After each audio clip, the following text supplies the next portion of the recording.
नमस्कार मित्रों, नववर्ष मंगलमय हो। बहुत सारी खुशियाँ आपके जीवन में लेकर के ये वर्ष आए। आप अच्छे अच्छे एग्ज़ाम को क्वालिफाई करें और 2022 जो है आपके जीवन के लिए सफलताओं का जो है लड़ी जिसको बोलते हैं, एक के बाद एक जो है वह लेकर के आए। चलिए उन्हीं चीज़ों में हम आपको कुछ थोड़ा सा सहयोग करेंगे और उस के लिए हम कुछ प्रश्नों के साथ आए हैं। साइंस से जुड़े हुए कुछ प्रश्न हैं जो मेरा ये सीरीज चल रहा है, यह तीसरा होगा। और उस प्रश्न में आइए कुछ प्रश्न हैं, इन प्रश्नों को देखते हैं और जो आपके आने वाले एग्जाम में आपको बहुत ही मदद करेगा, आपको अपनी मंजिल को की तरफ ले जाने में, पहुंचाने में, मंजिल को जो है मिला दे, उसमें हो सकता है इन सब प्रश्नों का योगदान हो। चलिए हम इन सब प्रश्नों पर विचार करते हैं। चलिए मेरा पहला प्रश्न है, टाइफाइड में बुखार होता है। टाइफाइड में बुखार होता है 103 to 104 degree Fahrenheit, 90 degree to 100 degree Fahrenheit, 107 to 108 degree Fahrenheit और दी नो फीवर।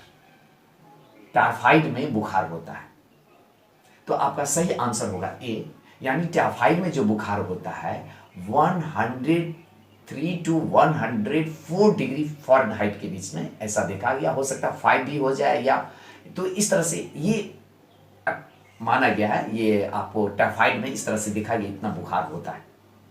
ठीक है, तो ये आपका करेक्ट ऑप्शन है, इस पे ध्यान रखें। टाइफाइड जो बीमारी है, यह इस बीमारी को एक और नाम से जानते हैं, गैस्ट्रोइंटेस्टाइनल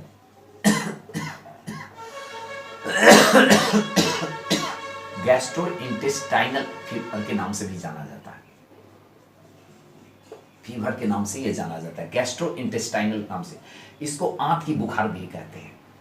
और इस बुखार को फैलाने में जो बैक्टीरिया हेल्पफुल होता है, क्योंकि बैक्टीरिया से जुड़ा हुआ है, इसका नाम है, जो बैक्टीरिया आपको इस बीमार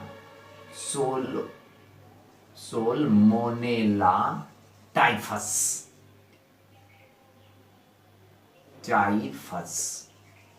सोलमोनेला टाइफस जो है बैक्टीरिया, इसके लिए रिस्पॉन्सिबल होता है। बुखार काफ़ी अधिक होता है इसमें। और एक बात और भी ध्यान रखेंगे, यह जो टाइफाइड से जो पीड़ित जो पेशेंट होते हैं, उनका जो बाथरूम है उन्हें पक्का अलग कर देंगे आप, क्योंकि उसके बाथरूम से जहाँ पर वो यूरिन करते हैं या टॉयलेट करते हैं, वहाँ पर जो है उससे यह बहुत अधिक फैलता है। ये सोलमोनेला जो टाइफस है, वहाँ से यह बहुत अधिक ये जो बैक्टीरिया फैलने में, और दूसरे को भी हो सकता है सोलमोनेला। तो इस तरह से उनका ये चीज़ आप दूर रखेंगे। अगर जानते हैं तो ये सामान्य बात भी है, हमें अपने जीवन में इन चीज़ों को ध्यान में रखना चाहिए, क्योंकि यह कॉमन बुखार है, फीवर है, ऐसा होता है, तो इन चीज़ों को ध्यान रखेंगे। दूसरा, कभी कभी इसका अगर कॉजिंग एजेंट को देखिएगा, किसके कारण होता है, तो होता है क्या कि अगर आप खराब पानी पी लेते हैं, दूषित पानी पी लेते हैं, खराब भोजन कर लेते हैं, तो उन सब चीज़ों से फैलता है। चलिए मेरा नेक्स्ट प्रश्न है, फंगस के द्वारा फैलने वाले रोग हैं। ठीक है ना, फंगस यानी फफूंद, ठीक है ना, फैलने वाले रोग हैं, डिजीजेस।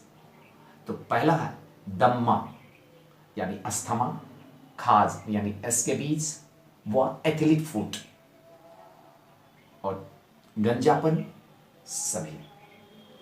तो फंगस से फैलने वाले यानी फफूंद से फैलने वाले रोग होते हैं। तो आपका आंसर होगा डी, यानी ये डी, फफूंद से फैलने वाले रोग। मैं आपको एक बात आप जानते भी होंगे, लेकिन थोड़ी सी समान जानकारी के लिए मैं यहाँ डिस्कशन कर दूँ। जो कॉजिंग एजेंट्स होते हैं, various types of causing agent for spreading of diseases. पहला क्या है, जैसे आपका कौन से कॉजिंग एजेंट्स हो सकते हैं, वायरस के द्वारा भी फैलता है। ठीक है, कुछ बैक्टीरिया के द्वारा फैलता है, कुछ बैक्टीरिया के द्वारा फैलने वाले होते हैं, कुछ फंगस के द्वारा फैलते हैं, कुछ प्रोटोजुअन्स होते हैं।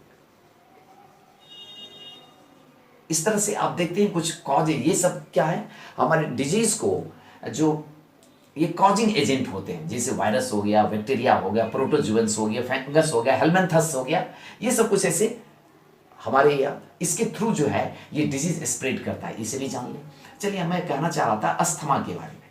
ये अस्थमा यानी दम्मा, और दम्मा जो फैलता है, और इसके लिए जो फंगस कॉजिंग एजेंट जो बनता है उसका नाम है एस्पेरोजेलिया फ्यूमिगेट्स। एस्पेरोजेलिया फ्यूमिगेट्स फंगस इज रिस्पॉन्सिबल फॉर या causing for the asthma. Asthma के लिए जो है जो कारण बनता है वह बनता है यही, कौन, एस्परोजेलिया और क्या है, फ्यूमिगेट्स। एस्केबीज या दांत, इचिंग बहुत अधिक होगा और इचिंग होते होते वहां पर क्या हो जाएगा, लाल हो जाएगा, जो है ना, इसको खाज कहते हैं, दांत खाज का प्रचार भी आप सुनते होंगे। तो इस तरह से ये खाज है, एस्केबीज है, ठीक है ना, यह भी फैलता है, यह भी बैक्टीरियल डिजीज है, इस बात पर ध्यान देंगे, बैक्टीरिया से फैलने वाली है, सॉरी फुफुंद से, fungus, sorry extremely sorry sir, ये जो एस्केबीज है ये भी फंगस से फैला। और एस्केब्स, इसको इसका जो फैलाने कॉजिंग एजेंट से होते हैं वह एस्केबी ही होता है, एस्केबी उसको बोला जाता है। जो एथलीट फूड होते हैं और इनके जो एजेंट्स होते हैं इसको बोलते हैं टीनिया पेटिस, इसका नाम है टीनिया पेटिस, जिसके कॉजिंग एजेंट है एथलीट्स के। ब्लैडनेस, गंजापन, देखिए दो गंजापन, मेरे बाल भी नहीं है, इसका आप ये नहीं है मैं गंजापन का सिखा हूं मैंने, यानी कि ये जो होता है इसके कॉजिंग जो एजेंट होते हैं टीनिया कैपिट्स होता है, टीनिया कैपिट्स जो होता है इसका होता है गंजापन। इसमें क्या होता है, सडनली ये बैक्टीरिया आपके बाल पे बैठेगा, ठीक है, किसी कारणवश ये बैक्टीरिया उस एरिया को टोटल वहां से आप देखेंगे पूरा खाली कर देगा एकदम, ठीक है, जिस तरह ये होता है। तो याद रखेंगे कि गंजापन ब्लैडनेस का जो होता है। तो इस तरह से मैंने बताया कि फंगस से जो फैलने वाली बीमारी है उसे ध्यान में रखेंगे।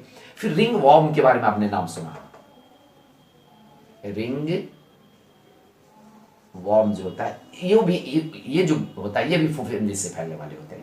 एथलीट फूड जो होता है इसमें पैर फट जाएंगे आपके, पैर बार बार देखेंगे लोगों को जो है पैर में जो है एड़ी उड़ी फटने की समस्या होती है, क्रैकिंग, क्रैकर्स लोग लगाते हैं। तो ये भी जो एथलीट फूड्स होता है यह फंगस के कारण हो रहा है। अगर आप ध्यान रखेंगे तो इसे बच सकता है, आप बच सकते हैं, कोई भी बच सकता है। तो इसलिए ये सब कॉजिंग एजेंट है जिसे हमें सामान्य चीजें जानना जरूरी है, इसको जानना चाहिए और प्रश्न पूछना भी जो है एग्जामिनर्स का लाजमी है। चलिए अगले प्रश्न की ओर चलते हैं। मलेरिया से प्रभावित होता है WBC, RBC, WBC, RBC, इनमें से कोई नहीं मलेरिया से प्रभावित होता है।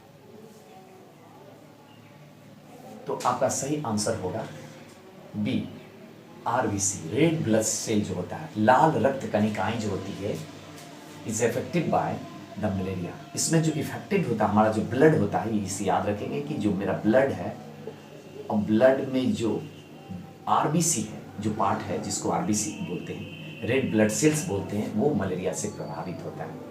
और मलेरिया जो है वो प्रोटोजोआ से फैलने वाली बीमारी है, ये भी प्रोटोजोअन डिजीज है, ये भी आप जानते हैं कि प्रोटोजोआ से ये फैलता है। और जो है ये जो प्रोटोजोन्स है उसके द्वारा होता है। रोनाल्ड रोस जो है उसने मलेरिया जो है प्लाज्मोडियम नामक जो है प्रोटोजोन्स जो है उससे फैलता है, प्लाज्मोडियम नामक प्रोटोजोन से फैलता है। ये रोस साहब का कहना है, रोस साहब बताए कि प्लाज्मोडियम जो है से फैलता है। और इसको फैलाने वाले कौन एजेंट है, तो कहता है कि मादा एनोफिल मच्छर जो है, याद रखेंगे मादा एनोफिल जो मच्छर होती है वह मच्छर क्या करती है, मॉस्किटो होता है, उस मॉस्किटो के थ्रू जो है ये मलेरिया फैलता है। चलिए नेक्स्ट प्रश्न की ओर चलते हैं कि प्रोटोजोआ से होने वाली बीमारी है, disease is caused by protozoa, जो disease caused by the protozoa, किसके द्वारा डिजीज जो है प्रोटोजोआ से फैलता है। पहला कालाजार, पेचिस या डिसेंट्री, स्लीपिंग सोने की बीमारी या स्लीपिंग सिकनेस, सही प्रोटोजोन से होने वाली बीमारी। तो प्रोटोजोन से होने वाली जो बीमारी होते हैं उसका आंसर होगा ये डी, यानी कि सभी जो प्रोटोजोआ से जो फैलने वाले होते हैं, जैसे कालाजार है, कालाजार भी प्रोटोजोआ से फैलता है। और प्रोटोजोआ तो फैलता है और जो उसमें जो नाम है जिसके थ्रू यह फैलता है उसका नाम है लिस्मेनिया। लिस्मेनिया याद रखेंगे, कालाजार जो है लिस्मेनिया के द्वारा फैलता है, लिस्मेनिया। और इसके फैलाने वाले जो व्यक्ति जो खड़ा होता है वो कौन है, कहता है सैंड फ्लाई, बालू मक्खी, मक्खी जो होती है मक्खी, वह सैंड फ्लाई, वह इसको कालाजार को यानी कि लिस्मेनिया जो है को फैलाने में आगे बढ़ाने में जो काम करती है ये जो है बालू मक्खी होती है। तो इसे याद रखेंगे, ये बार बार पूछता है कि बालू मक्खी जो है किससे, कालाजार से संबंधित है। प्रोटोजोअन्स से जुड़ा हुआ बीमारी है, कालाजार से बालू मक्खी। पेचिस, जिसको हम लोग डिसेंट्री बोलते हैं, डिसेंट्री भी एक बीमारी है। और इसमें क्या होता है, जो डिसेंट्री होता है तो आप जो है बार बार आपको टॉयलेट जाना पड़ेगा, ब्लडिंग होगा, थ्रू टॉयलेट जो है ब्लड आपको निकलेगा। तो ये एक पेचिस, यह भी जो है प्रोटोजोअन्स डिजीज। और स्लीपिंग सिकनेस, यह भी एक बीमारी है जो प्रोटोजोआ से जो होता है। सोने की बीमारी, सोए रहेंगे, यह बीमारी अगर प्रोटोजोअन से होगा, अगर आपका जो है नॉर्मल हम लोग 6 से 8 घंटा सोते हैं और इस बीमारी में सोए रहेंगे, उठ ही नहीं पाएंगे। और यह जो बीमारी है ट्रिप्सोनोमिया, इसका नाम है ट्रिप्सोनोमिया, जो फैलाता है, जो प्रोटोजोअन से फैलाता है, उसका नाम है ट्रिप्सोनेमिया। आइए पेचिस को याद रखिए, एंट एमीबा हिस्टोलिका, पेचिस के लिए याद रखिएगा एंट एमीबा हिस्टोलिका, ठीक है, एंट एमीबा हिस्टोलिका पेचिस के लिए, यानी डिसेंट्री के लिए। हम बात कर रहे थे स्लीपिंग सिकनेस का, तो स्लीपिंग सिकनेस में जो याद रखें ट्रिप्सोनोमिया, ट्रिप्सोनोमिया के थ्रू जो फैलता है। और सीसी मक्खी जो होती है, नाम है उसका सीसी मक्खी, नाम दिया गया सीसी मक्खी जो होती है, सीसी मक्खी जो होती है, मक्खियां जो होती है, इसको फैलाने में मदद करती है। तो याद रखेंगे सीसी मक्खी किससे होता है, स्लीपिंग सिकनेस से। बालू मक्खी किससे होता है, कालाजार से। मादा एनोफिल जो मॉस्किटो मच्छर जो होता है वो किससे हो रहा है, तो याद रखिए वो मच्छर है, यहाँ पर मक्खियां सर है, तो ठीक है, मच्छर को मक्खी को थोड़ा सा डिफरेंस करके दिमाग में रख लेंगे। तो इस तरह से ये चीज़ है। अब एक बात ये है कि जो मलेरिया की जो बीमारी, जब जो मलेरिया की बीमारी से प्रभावित हो जाता है, उनको कुछ जो है दवाई दिया जाता है, कुछ दवाइयों का नाम पूछ लेता है। तो मैंने यहाँ कुछ दवाइयों पर जिक्र किया है, जैसे क्या कुनैन, मलेरिया का बहुत ही फेमस जो मेडिसिन था कुनैन। पेलुड्रीन नाम है, मलेरिया से, मलेरिया अगर हो गया ठीक करवाना है तो पेलुड्रीन लीजिए, पेलुड्रीन मेडिसिन। क्लोरोक्विन, ये सब जो है, ये सब क्या है, ये सब आपके जो दवाइयाँ हैं, जो मेडिसिन हैं, we are talking about this things, जैसे क्विनेन, पेलोड्रीन, क्लोरोक्विन, तो ये सारे मेडिसिन हैं, इनको पूछ लिया जाता है। तो इसलिए थोड़ा सा इसे दिमाग में, क्विनेन के बारे में ज़्यादा ध्यान रखेंगे, मलेरिया से में दिया जाता है।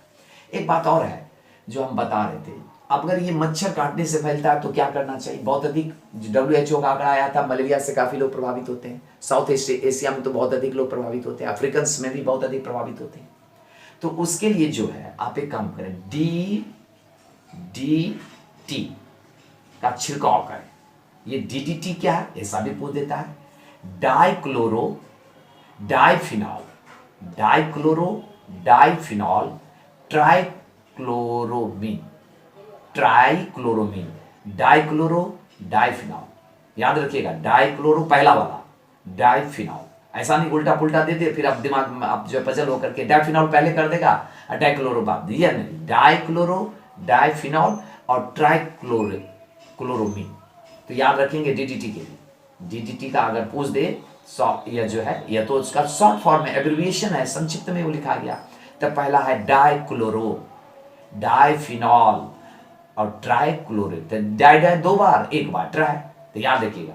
तो डाई में याद रखिएगा क्लोरो, ड्राई में क्लोरो, यानी क्लीन करो, किससे, मलेरिया से, यानी कि जो फैलता है, मक्खी को हटाओ, क्लीन करो, तो डाइक्लोरो, इस तरह से आप याद रखिएगा।